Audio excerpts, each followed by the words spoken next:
natural history exhibition of the creatures that lived prior to the great climate change extinction. This exhibition contains the reconstructed remains of animals which died during the mass extinction event of 12,000 ape era to 12,100 ape era, brought back to life through the work of our expert paleontologists and sculptors to create these specimens. Megus Apus played a major role in causing this extinction event, and by learning more about these animals we can avoid making the same mistakes. Now let's take a glimpse at the creatures that lived in those times. This first diorama depicts the sliding waddler on floating solid water. On land, these sliding waddlers would gather together in groups that contained thousands of them in very close proximity. These communities would remain in the same place with members of the community coming and going as they please. With their long, sharp, pointy mouths, they would poke one another when they became annoyed. They would slide or waddle across land, but were more adept to swimming in the water. They would use the pieces of solid water as rafts to float on over the vast expanse of cold water where they hunted. During this period of time, the once common floating solid water became less common as the planet's temperature rose. The next diorama depicts some shallow water animals.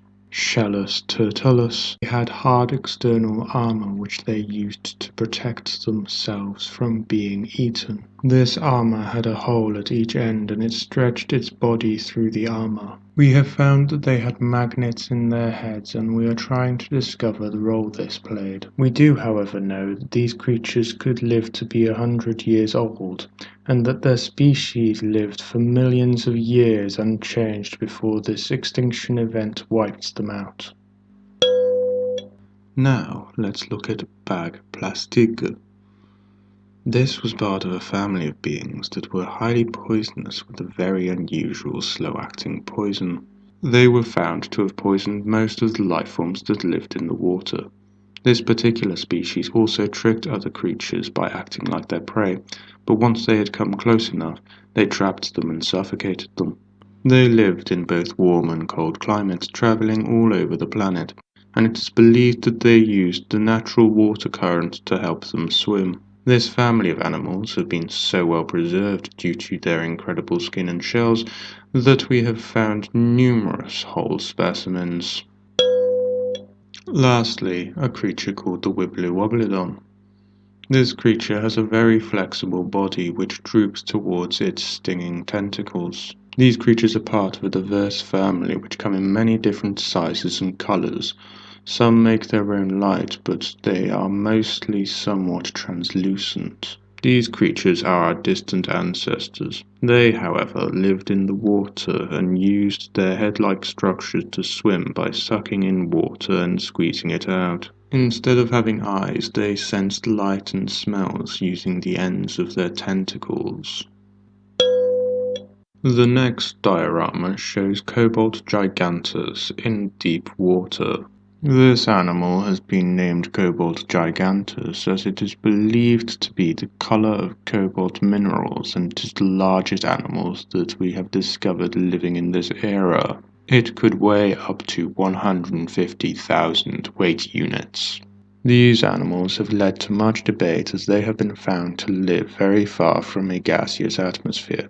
And yet they have the same breathing apparatus of the animals that were found living in a gaseous atmosphere, whereas all the other animals found in these deeper waters have a liquid-based breathing system. This has led to many theories, from long pipes leading to the surface, catching the gas from thermal vents or plants, and some more outlandish theories suggest that they could have held their breath while they were down there. This diorama depicts some warmer climate land animals. Looking into the tall plant, we see Koala cuddlers. These animals lived on plants that were hundreds of times taller than they were. There used to be many different types of these tall plants, but Koala cuddlers normally only ate from a very specific few varieties. It is believed that they would move between these big plants, often without touching the ground, and they spent most of their time cuddling the plants for companionship. On the ground, we see Goldhorned. These animals had a very strong and fierce appearance. However, this was just for their own defense, as they had a completely plant-based diet. The reason they were so strong is because they needed to be to protect their horns, which it is believed that they were made out of gold, as we have not been able to find any specimens of this creature which still had its horns in place, as they were probably stolen by other animals for their intrinsic value. It is understood that this was the reason they were driven to extinction. Then on to the third animal in this diorama. Big plant bug. You may not have spotted it yet. It is climbing up the big plant where they lived. They are one of the smaller species on this planet, but there were many more of them than the other animals we have seen today. This particular one is pretending to be part of the big plant, but it is in fact an animal. It's a master of disguise. This last diorama depicts Megus Apus in the wastelands. Megus Apus was probably the most dangerous predator of this era. They killed their prey using many different methods, including altering the environment, excreting poisonous gases, starting forest fires, and destroying other habitats. This animal had different layers of skin.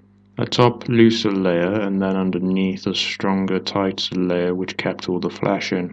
This creature has a specially adapted atmosphere filtration system which removes all the toxic particles which have been stopped by the outer skin that encompasses the head before entering the animal's main body. They also had a way of sending electromagnetic waves at the ends of their arms which they used to communicate with one another. I hope you enjoyed the exhibition. Please return the audio guide on your way out. Thank you.